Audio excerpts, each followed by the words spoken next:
rich guy, which I had planned to become. So I wrote a bad book before, which gave me an F also. But nonetheless, I did graduate because of my dad.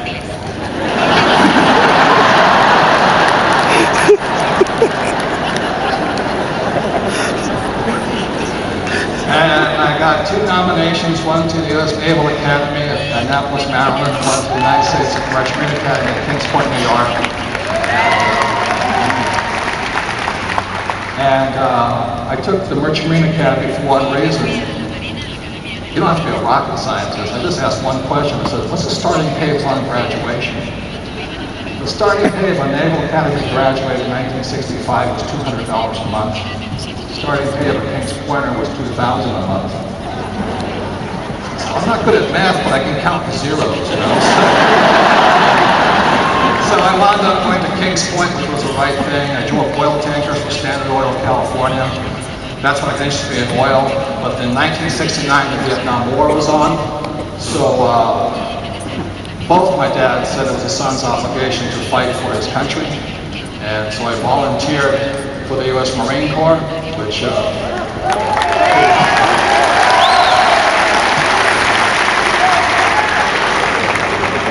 proves I was not educated.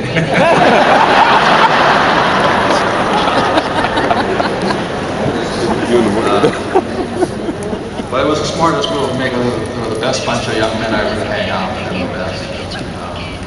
I figured if I was going to war, I wanted to go to a war where people wanted to kill people, not people who were trying to dodge a draft. You know? So I went to flight school in Pensacola, and then I was sent. I said, what's the fastest way for me to go to Vietnam? Because the war was winding down. I said, the fastest way is to fly a helicopter gunship. I said, geez, why is that? They said, because they're dying. So, again, I said, okay, sign me up. So I went from Pensacola, Florida, to Camp Pendleton, straight to Vietnam, and it was the smartest move I've ever made in my life. It was one of the greatest experiences. Flying at that level was heaven. And that's why I'm honored to have Dennis Waitley here.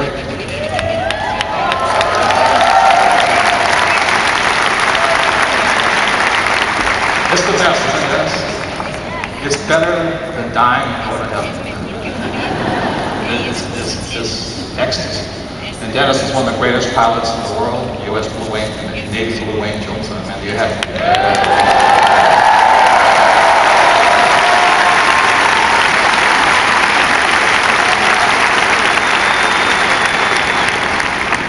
I was a crappy student, but I was also a crappy pilot, so they wouldn't let me near the Blue Angels. I'd walk into the plane or something.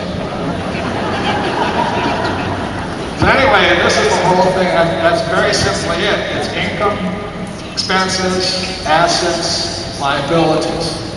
And what my rich dad taught me was very simple. He says, the #1 asset you can have is your own business. And today I own a publishing company, I have a rich dad company, I have an oil company because I work for Standard Oil, I have a gold company, and I love business. So you guys are in the right spot, because the best asset is your own business. The second asset is real estate, and the reason I love real estate is for one reason. My banker gives me money for it, and the secret of planet Earth is use other people's money. That's why you do it. And the last asset is paper assets, which are things as stocks. And I noticed the reason I don't like stocks is because people play games with them, like their shares. People short them and play games with them and do all that stuff. It has nothing to do with the underlying value of the business. So that's one of the reasons I've remained small.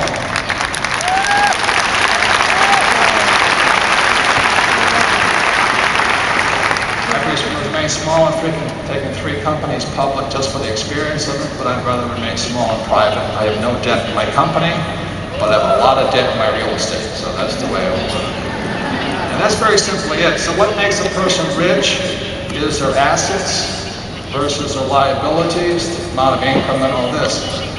The difference is my poor dad, was here, get a job, and my rich dad was over here, acquire assets. So while working with USANA, you guys are building the most important asset of all, your own business. So congratulations for that.